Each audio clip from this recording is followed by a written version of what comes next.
Halo guys, welcome back with me Jimmy Saputra. Gimana nih kabar kalian semua di sana? Semoga kalian semua baik-baik aja, sehat selalu ya guys. Oke, di video kali ini sangatlah penting. Gue bakal bahas buat kalian semua yang belum paham ya tentang ciri-ciri ikan lohan, bahan progres yang nantinya bakal cilnong, jenong besar untuk jenis lohan cencu lokal, kamfa lokal maupun import.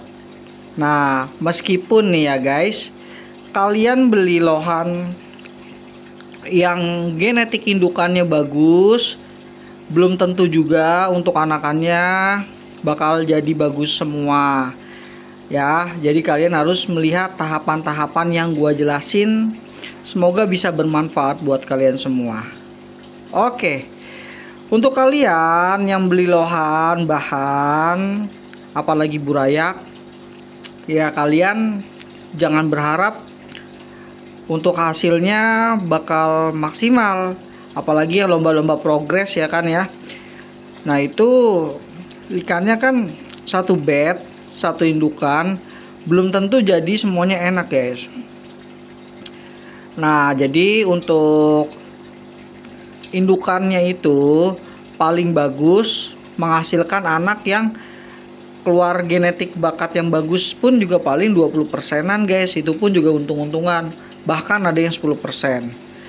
Jadi yang namanya satu batch, meskipun indukannya bagus, hasil genetiknya bagus, pasti guys yang bakat bagusnya itu dikit ketimbang yang sederhanaan gitu ya guys, yang biasa-biasa gitu ya. Maka dari itu para breeder, para pemain lohan, apalagi yang udah kelas-kelas atas, kalau misalkan dia ngebreeding ikan lohan, terus hasilnya bakal disortir guys. Mana yang misalkan bagus diterusin sama dia, yang normal-normal, yang biasa-biasa ya paling dijual, bahkan ada yang dibuang guys. Wah, kalau yang udah kelas-kelas elit, misalkan ada ikan yang enggak spektakuler, ya pasti bakal dibuang sama dia, dianggap reject gitu ya.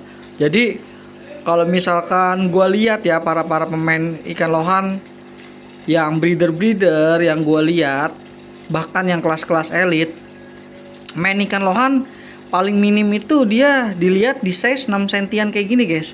Dilihat nih, misalkan bakat kepalanya udah enak banget nih kayak gini nih, kepalanya tuh tumbuh mutiara juga enak. Nah ini yang dipertahanin sama dia.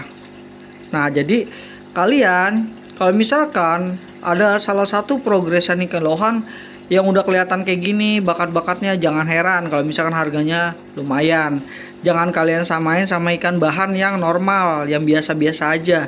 Pasti beda guys, karena emang sortiran dari si pihak seller atau breedernya guys, begitu ya. Apalagi nih kalian yang main kamfa import, ya kalian berpikirnya kan kamfa import bagus nih kan, belilah kalian dari burayak. Nah itulah kalian salahnya. Kalau misalkan kalian beli burayak, pasti kalian berharap, wah gue bakalan jadi ikan yang seperti gini, mantap gitu ya. Padahal kan butuh proses, dan kita juga belum tahu nih kualitas ikannya seperti apa. Maka dari itu buat kalian semua yang benar-benar mau main ikan lohan dari bahan, alangkah baiknya kalian main ikan lohan di size yang kelihatan seperti gini guys. Kalian bisa lihat poin-poinnya seperti itu, ikannya mana nih yang menurut hati kalian serak gitu. Kalian jangan berharap dari burayak harus hasilnya sekian gitu ya. Namanya juga ikan burayak guys, dia pasti bakal berubah-berubah, dan kita juga belum tentu mastiin 70% ikannya itu kualitasnya seperti apa gitu ya. Maka dari itu kalau kalian mau nyortir ikan, minimal banget 6 cm, dan maksimal banget kalau ikan-ikan buat main kontes yaitu di size 10 sentian. Nah itulah main-mainnya ikan-ikan yang spektakuler, yang harga-harganya lumayan gila ya guys ya. di CC 10 cm. Kalau misalkan udah ajib pasti deh, kalau misalkan pemain-pemain mau harga berapapun buat bahan buat main di arena pasti disikat gitu. Jadi di CC seperti inilah ya, kelihatan bakatnya seperti itu guys. Oke, kurang lebihnya kalau ada kesalahan dalam pembuatan video ini tolong dimaafkan. See you next time, bye bye. Terima kasih banyak guys.